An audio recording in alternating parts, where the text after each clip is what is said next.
G'day everyone and welcome to episode 139 of the Trademate Sports Betting Podcast. Today I'm joined by professional football bettor and tipster Adam Cheng. Welcome to the podcast, mate. Thanks for having us on. How are you doing? No, very good, mate. Pleasure to have you along. Like we start off every podcast, probably best to give a bit of background about yourself, what you do, and I guess your journey to where you are today, where you've become a professional football bettor and tipster. Sure. If you're going all the way back, when I was growing up, my best mate's dad was a bookie. So, I spent a lot of time around their house watching the football and the racing, punting away. Then when I was nearly old enough, frequenting his betting shop. Learning a lot about the odds and how betting worked with him. Then went off to university, studied sports sociology, did a master's in the sociology of sport. I did my dissertation on the relationship between gambling and development of horse racing. That helped me gain further understanding of the betting industry as it has been sort of throughout history in Britain. Also playing poker a lot during my years studying, which enabled me to travel the world. Then when I got back from that, I got a job with a bookie called Tipster in London, which is like a high-end bookmaker, which was really, really good. That was sort of my, where I learned most of what I now know about betting and how to win gambling, basically. Obviously alongside that, I'm a massive football fan. Started going to football to watch my team, Ipswich Town. Do you know who they are? Yeah. So I've been going to watch them since I was a little boy, and just got sort of getting to know the game and its relationship with betting and how to win betting on football, basically. So I was at Tipster, the bookmaker, for 8 years. Then I became head of football trading after 3 years there. So I was for 5 years head of football trading. So that role comprised basically setting the odds for the company and trading the market. So betting the company's money into the market pretty aggressively and sort of high volume on those liquid markets. And then obviously betting my own bets alongside sort of the same selections and others. And sort of towards the end of that period, I was of the opinion that I would prefer to just sort of do it on my own. So I sort of left there, had a brief spell at a football stats company called Squawker for about 8 months, and then just went my own way betting. So I've been doing punting myself now for about 5 years. What a journey, mate. Do you want to maybe, so Tipster is a Mayfair bookmaker. Do you want to kind of explain, a little bit more about how they operate? Yeah, it's just, it's traditionally a bookmaker in the sense of the word. It's a bookmaker, but and the difference with a high street sort of bookmaker is perhaps it's more cutting edge. So the employees are all sort of experts in their fields. So you don't get just people, just answering the phone without really knowing the game, as it were, as you do with the high street bookmakers. Like, everyone was a broker, so we set our own odds. So you had to know what you were doing, basically. So you start as a broker, and then you become a trader if you're good enough, and then you trade the sport that you're focused on. So I was football. We had an NFL man, we had a cricket man, we had like 3 racing men, and your responsibility is to basically oversee the business we took on your sport and trade the market as well with the company's money. It was good. It worked well because we were basically working in a small team and had the expertise that were sufficient to make money for the company, which is good. Yeah. So I guess trading for the company and using their money, it must be an interesting relationship, because how much experience had you had before that? Because if I guess they're employing you to play with their money, they must be thinking, well, I hope this guy's done something like this before. Yeah, I suppose obviously like you weren't sort of straight into it. I suppose we had a trial period of say a year or two, where you were betting very small. I was betting like 50s, 100s, just to get a track record going, basically. Then when you prove that you can do it, they kind of let you had free reign of it, basically. And betting into Betfair shops, wherever you could get on, basically. And that was probably the most fun part of it. And we made good money from it. Yeah.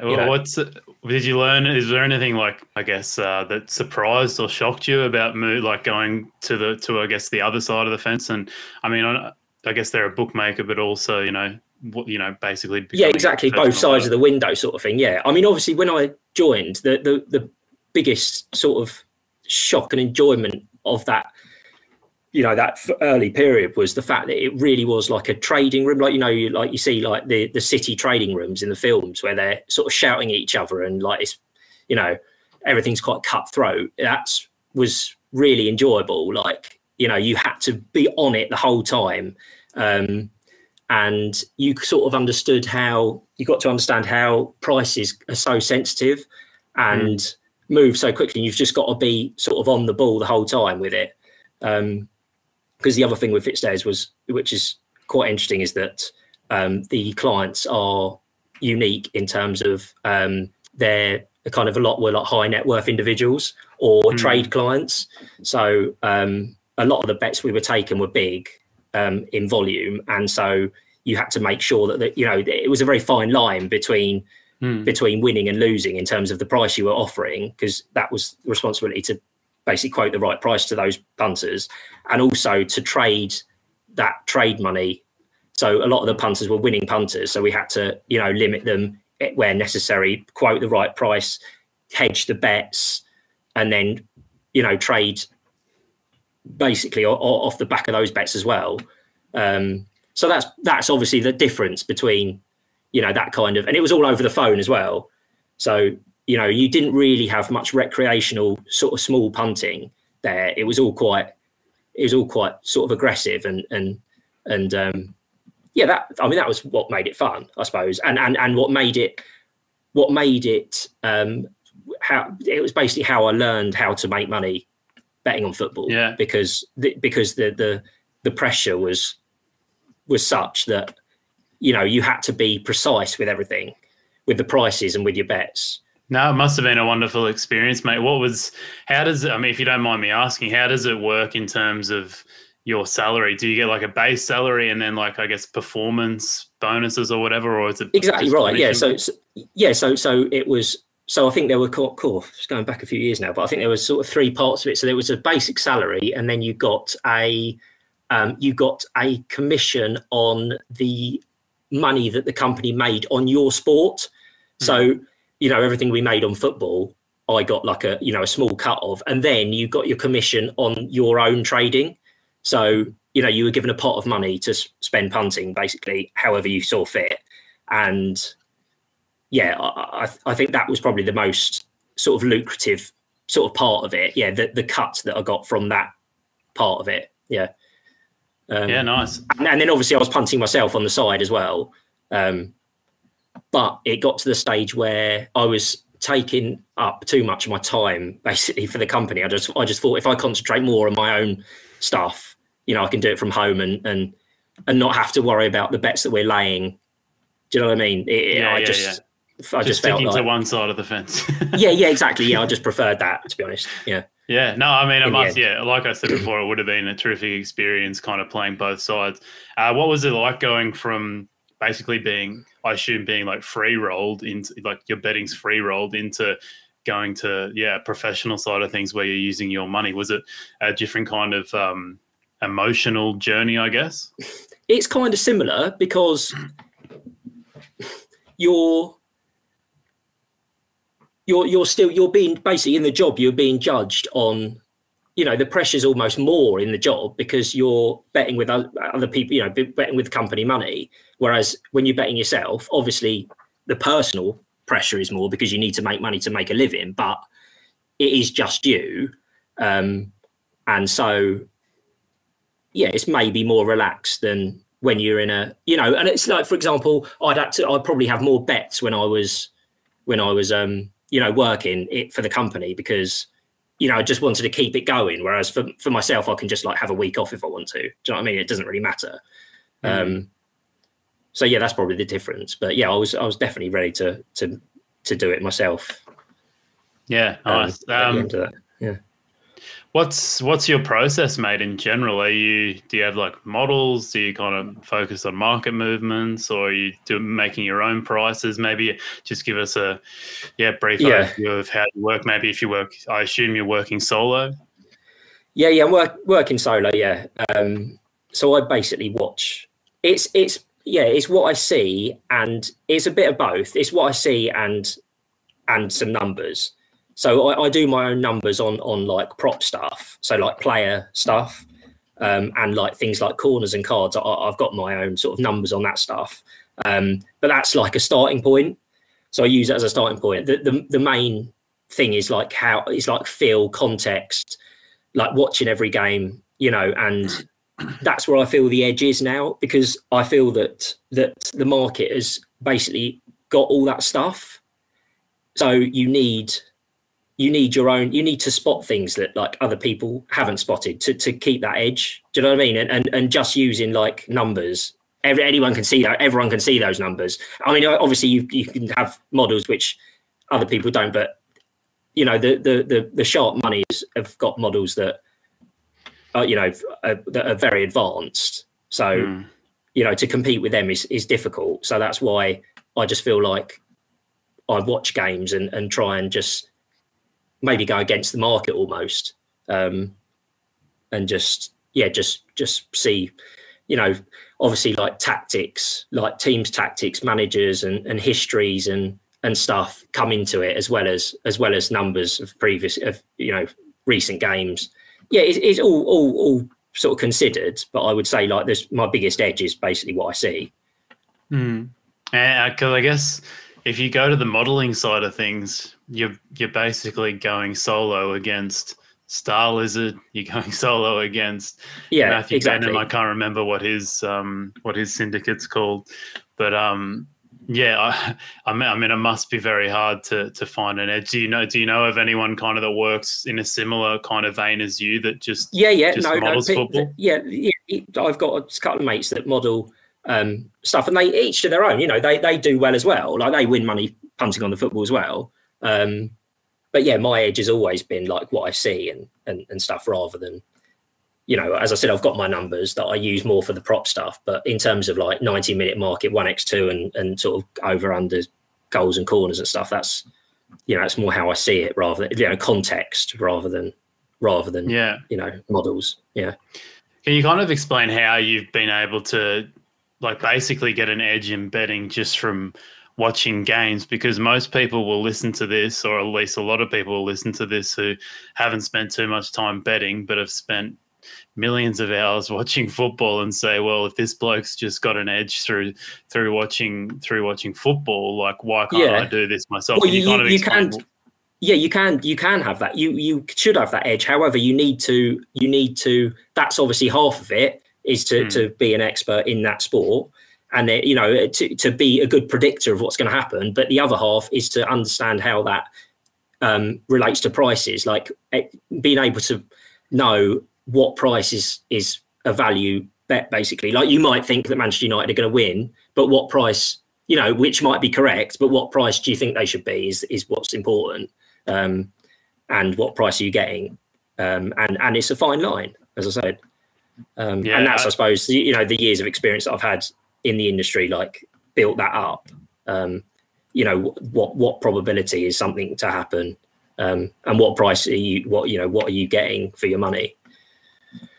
Yeah, it's kind of like that old saying of 10,000 hours. Like when you've spent that amount of time or something close to it watching football, and then also looking at numbers on a screen, you kind of, it's weird. You can kind of just start looking at a screen and then seeing numbers and saying, all right, well, that's wrong, that's right, that's quite low, kind of, etc., etc. So it's an interesting process. Can you kind of talk about your process of like how you actually go about analyzing games? Like you got a spreadsheet, you kind of watch it, like just your whole process and kind of how you like to break things down, and your process from going, all right, I think Manchester United are going to win, matching that to the odds, and et cetera. Yeah. So I mean, I did used to do this more in the old days, but I'd come up with I've got a price in my head. Now I kind of do it in my head as, I don't know if it's laziness or if it's just like experience. I kind of don't need to write it all down. But in the old days, I'd do my tissue for the games. For the Saturday games, I'd write down what, go for, without looking at the prices, what I think the price should be. And then I'd have a bet if the price is different to what I think it should be. But now it's more like I look at the prices and then think, that's a big price, or, I'll leave that alone. Usually it'll be no bet.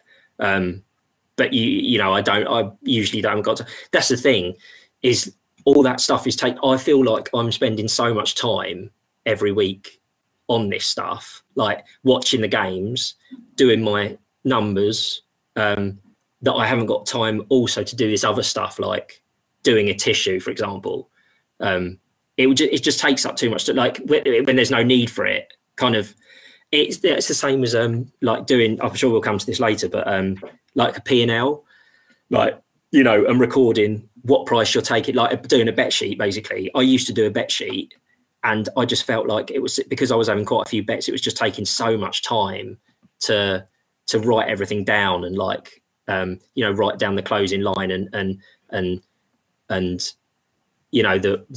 where I used to write down, like on horse racing, for example, where I got the tip from, or on my football bets, like what reason I had. I'd put a reason for having the bet. Like now I just felt like it was just taking time, and I was missing bets, and I just wasn't doing, I was taking so much time doing that I was spending less time actually watching the football and forming opinions. And it's just basically making sure that I'm doing everything I need to basically have the best bets, and spending time doing stuff that's a bit unnecessary.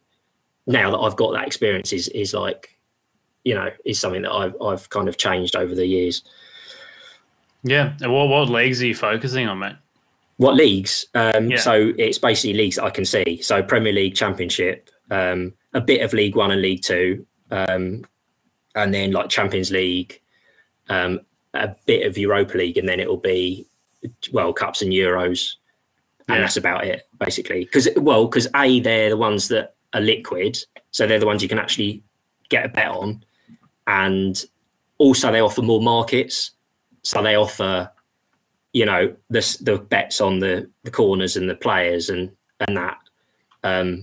Whereas if I wanted to like have a go at doing Scottish third division or Norwegian, second division, fine, you could find an edge there, like, but being able to get the bets on, and being able to get the bets on, to a volume that is worthwhile after all that work is something that I'm not going to do. I'm okay with that my edge is basically what I can see anyway, and I'm not going to be able to watch a Norwegian second division fixture list. So you basically numbered like 6 leagues. I mean, I know Champions League and Europa is a little bit different, but how are you able to? I mean, that's a lot of football, mate. I don't know how you watch that much in a week. Well, I mean, I don't watch every game that's played, but I mean, I'll watch every game that's live on TV, and then the other stuff I will sometimes get the full game and then like watch it in fast forward, just make it, just speed up a bit, or just I don't watch every minute of every game, so I'll look at the numbers and look at the highlights and make my own decisions and stuff, and look at manager reactions and team news and just every piece of context that I can sort of think of, really, that all comes into it, and not have many bets, have like a few a week, basically, rather than having a bet on every game. Now, I like what you mentioned there about kind of immersing yourself in the league and like watching every bit of content, I guess you can. Like you mentioned, looking at watching managers' press conferences and stuff like that. Like, what are you trying to pick up on when you're watching them? Anything beyond the surface, or just what they're like, how you think how they're approaching the next game, or what they thought about the game before. Like, I don't know. I feel you can gain an understanding of their prospects for the next game by the feeling of in the club and stuff, and the manager reaction is part of that. I also look at like fanzines online and fan reaction. It really helps, because sometimes stats won't pick up if a team's played really well. But like, you can say, look at the XG or how many chances were created and those numbers, obviously, but those stats don't always pick up everything.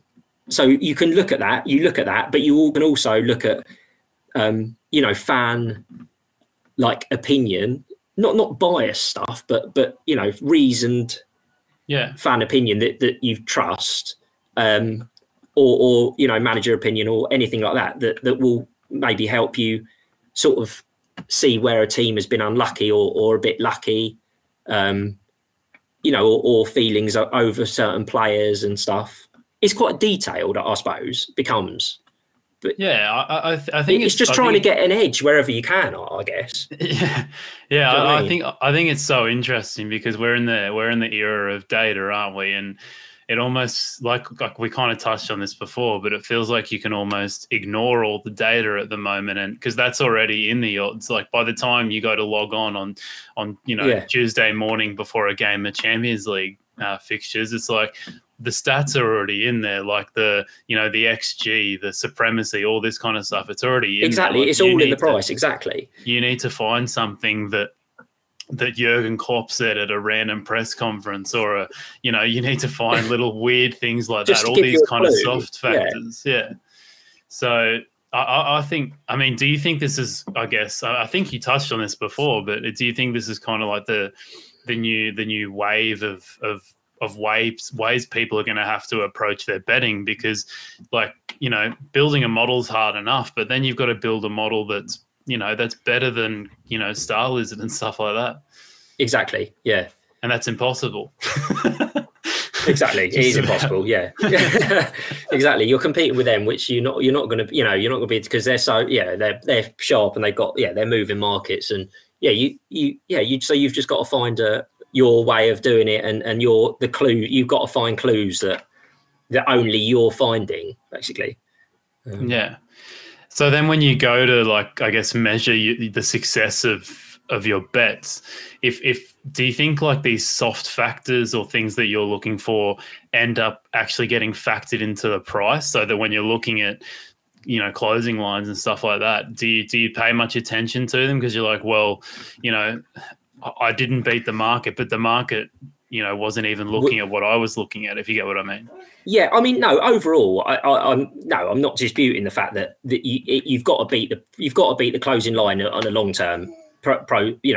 But the way to beat that closing line for me would be to be finding those clues. Do you know what I mean? Like, that's how I would bet and beat the line, because I would maybe see something that. I mean, yeah. Then there's, it's not always going to be right. The SP, like the closing line, isn't always going to be right. It's going to be based on whatever. It's going to be based on Star Lizard's bets. It's going to be based on team news. It's usually going to be right. So it's going to be right most of the time, but sometimes it's not going to be right. And I mean, I've always had this discussion about SPs in horse racing, like, how correct is it? It's not always going to be right.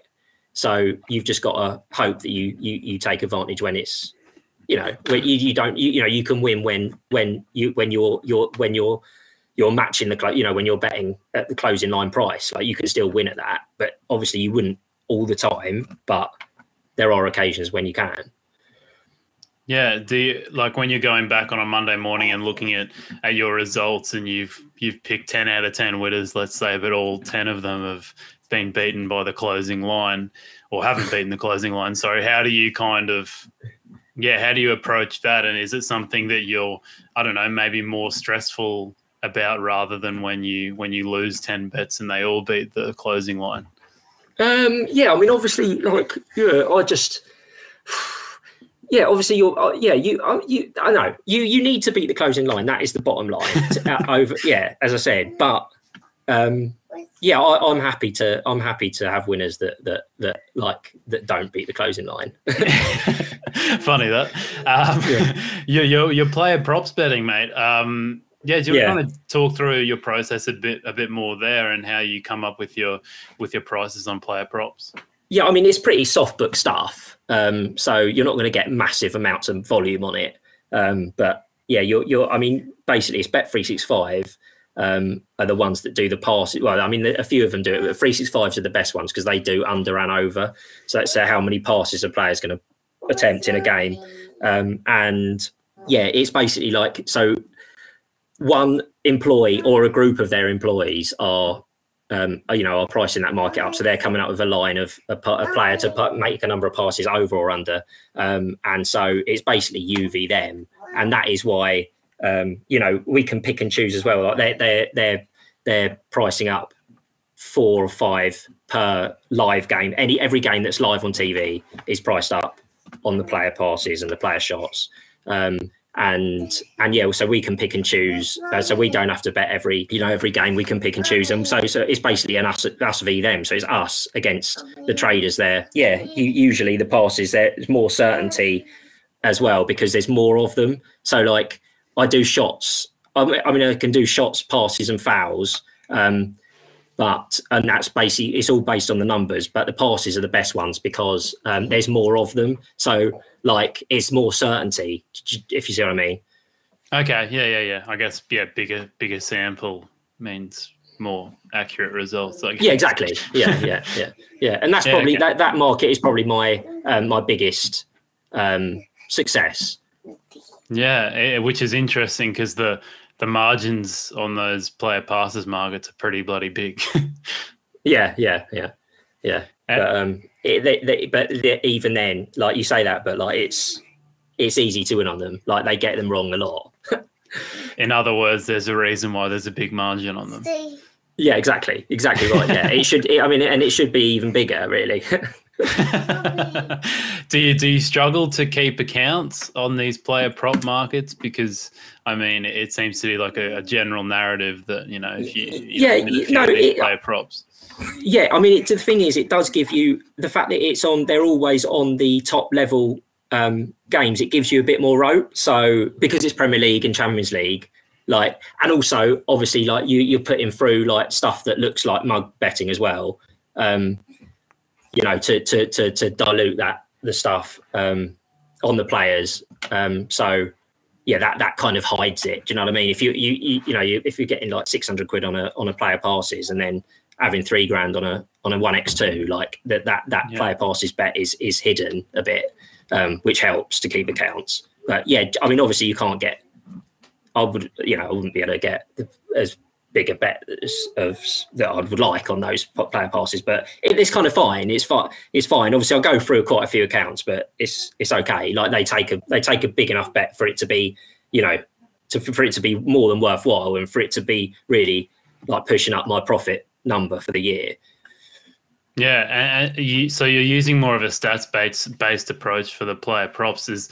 Wouldn't that be what the bookmakers are doing too, or are you kind of looking in, better places than they are? No. So basically, like they'll more use like averages, pretty much of. Or it seems to be like they'll use averages of the players. So they've obviously got the numbers I've got in terms of previous makeups of these players, but they'll look at the opposition in terms of how good the opposition are in like the league table, say, whereas it's more to do with the team styles. So like, I don't really give too much away, but like it's tactics is the most important thing on this player passes stuff, because it's basically which teams are going to put more pressure on, or put more pressure, press more, and and that like makes the number of passes less for players that so that would be for a poor opponent who presses, like an opponent will get less against them than against a good team that doesn't press, whereas they'll just use an average of what that player has made in the past, say 10 matches, and put it up a bit if it's a team that they're playing which is at the bottom of the league, or put it down a bit if it's a team they're playing that is at the top of the league. Whereas really they should be looking at other factors. And it's not easy. Like, if I had to price up every live game and also have other responsibilities for that bookmaker at the same time, do you know what I mean? Like, I'd make mistakes as well here and there. Like, but yeah, the fact that, we can really sort of have a long look at it, have a look at the numbers and which teams those players have got those points again, what the game state was like in those games, because that's a massive part of it as well. Like red cards and early goals really impact on the play for the rest of the game, and that really takes into account. Yeah, it really comes, is obviously a massive thing on how many passes a player gets. Yeah. Yeah, I mean, I guess it's just the old adage of, they've got to price up 1 million markets and you only have to beat them in one. So, we've always, I mean, in that sense, we've always got the advantage. Yeah, exactly. One of the other markets that you focus on is turbocharged betting. And, mate, I'm not going to lie, I've never heard of this market before in my life until I came across yourself. So, yeah, maybe for most listeners, I would assume don't know too much about it. So maybe explain a little bit about that market and how it works and the system you come up with. That is another name for the player performances on the spreads. So the spreads are, I mean, obviously spread betting is, the more right you are, the more you win, the more wrong you are, the more you lose. But it's essentially the same theory in terms of approach as the player passes, in terms of what I was just talking about there, tactics, managers and game state. And that it is essentially a prediction of how well a player is going to play in a game. So the player gets points for everything they do. So you get 25 points for a goal, 10 points for an assist, 5 points for a shot on target, 2 points for a pass in the opposition's half, 3 points for winning a corner, 2 points for a shot off target. I think that's about it on the SpreadX. On the SpreadX points criteria, and then Sporting Index have got slightly different points criteria where you get minus points for fouls committed and yellow cards and red cards. But essentially the theory is the same. But basically what it is a prediction of how many points they're going to get. And again, it is it's an interesting market in terms of the midfielders, because the midfielders are, most of their points come from passes. And so if you think that, a player will not get that many passes in the opposition's half, then, you might sell them. But as I said, it's the same theory as the player passes on the fixed odds. So I've got that historical data of all the makeups, and that's where they make the prices as well, in the same way that the Bet365 do on the passes. So they'll look at what they've got in the last 20 games, say, and give an average of, and make a quote on the average of that. And there, it might well be like 10, 15 lower or higher than it should be, in my opinion. And that's when we have a bet. I mean, that's always been a profitable market for me. Probably the best, but yes, again, getting on's not that easy, but because it's trading on the spreads, you can really win a nice amounts if you get it right. Is it quite hard to transfer your brain from odds to points, if you get what I mean? No, not really, because it's the same theory. So if they're using the same theory to get to their price on the fixed odds player passes line as they are giving a quote for a player performance on the spreads, you know, you're taking advantage of both of those markets basically. And I mean, it's really fun as well. The spread's really fun because when you watch it, and also you learn a lot about the players as well, like more than you, because you're focused on that player and what he's doing exactly. And it's just it's good.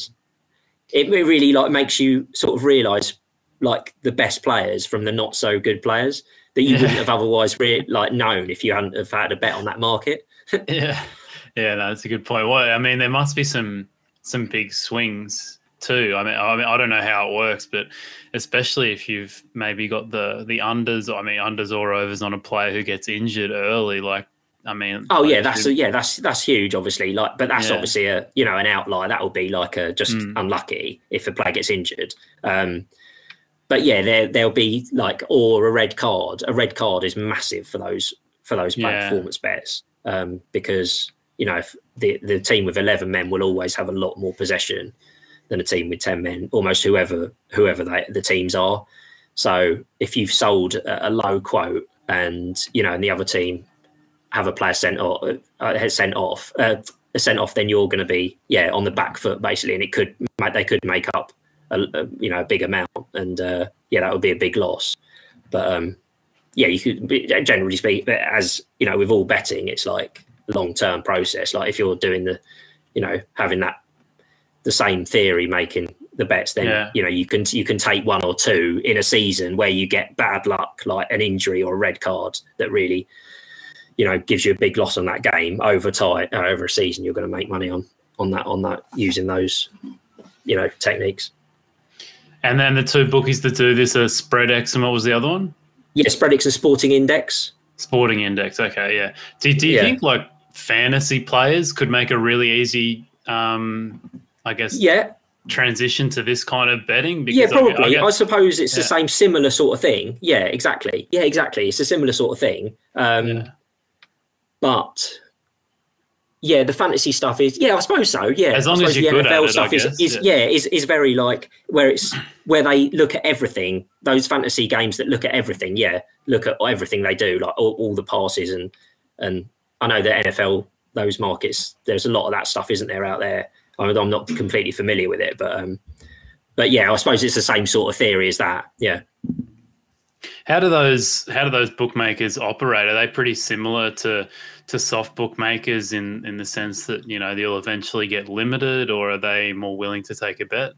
Yeah, they'll take a bet and then change the line. But I mean, again, it's they're a bit like you feel like they're a bit tin pot at times with the amount of the stake that they allow. Like they have their financial sort of side as well, so they have financial and sports, and obviously the financial is like big for them, and the sports is kind of like, I don't know, they're maybe less certain of their prices on the sports, so they're a bit more risk averse on the sports, I would say, which means that you're not going to be able to get massive bets away, but I mean, in terms of the spreads, it's even small bets are fine because it can really multiply, if you get it right.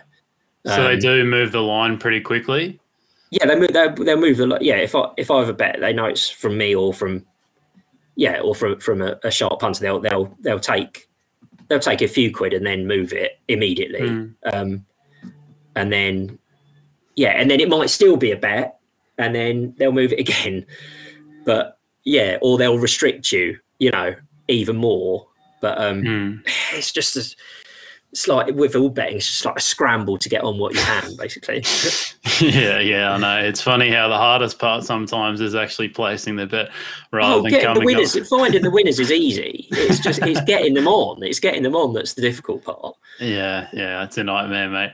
How overall, how's your approach in the player performance market, props, ones, twos, over unders, all this kind of stuff? How's that been affected by the return of crowds? Has it changed up much of what you're doing? No, not really. It's just another variable, isn't it, to consider? It's just another variable to consider of many variables. Some teams will have, will be adversely affected more by the lack of crowds, and some teams less so. Some teams actually, the return of crowds is potentially a negative because they get on their players' backs and stuff, and you can, you know, but generally speaking, I wouldn't say it's a massive factor that I've considered for my bets, really, especially the prop stuff. It's not, doesn't factor. It doesn't, not that much of a factor. Have you noticed a market adjustment at all from the bookmaker? Yeah, it has changed slightly, especially for those certain teams like Millwall and Cardiff, and just teams that, have more of a presence of like intimidating atmospheres. But generally speaking, it hasn't changed that much, I don't think. Yeah. Okay, mate. Fabulous chat. My last question's pretty general for everyone that comes on. So I mean, it's been great getting to know the ins and outs of your football betting. But if there's one piece of advice you'd have for someone who's just either starting betting or someone who's pretty regular with their betting, what would that be? It would probably be just to focus on the area that you've got an edge on. Just use that as your edge, and believe in the edge, and state correctly, and be prepared to have bad runs and to just carry on as you are, and over time you'll win. That's what I would say. Don't try and do too much. Like, if you've got an edge, that's enough. Yeah, no, it's a good point, because I guess some people, they find their edge and then they start trying to find edges somewhere else, and they forget about what got them to the dance, I guess. Exactly, yeah. And I mean, that's particularly important if you're backing odds-on shots as well, I think, because when you back an odds-on shot that wins, you expect it to win. Whereas when it loses, it's like a massive, so that's what I think for odds-on shots, you've got to just carry on going. Like, just don't get affected badly if you have a few odds-on losers. If you're betting at 5 to 6, when you think it's 4 to 6, it's still a good bet. Do you know what I mean? Like, if you have a few losers in a row, it's just the mentality of it when you're backing odds on shots. I find, like, some people are like, oh, it's odds on, you should win. Like, do you know what I mean? But they don't all win. And, more than an odds against shot, like, if you're backing like a 4 to 1 shot and it loses, it's like, I expected that to lose, but odds on shot. So that's why you got to just like keep your discipline really on those. Yeah. No, well said, mate. Well said. Like I said, enjoyed the chat. Where can people find you and your work, and maybe sign up to? So if you want to sign up for my tips, the tips are at www.marketprospectors.com/inside man. That's www.marketprospectors.com/inside man. So that's where you can sign up for my tipping service. All right, terrific, mate. I love how you had to write down the address. Yeah, I did. Yeah, I didn't know what it was. No, terrific. No, mate, thanks very much for coming on, and thanks everyone for listening at home. It's been a terrific chat. If you're listening to the podcast for the first time, or maybe the second or third time, please make sure you give it a rate and review. Subscribe to us wherever you listen to the podcast, and we'll be back with some more podcasts later in the week. Thanks again very much, Adam. Cheers.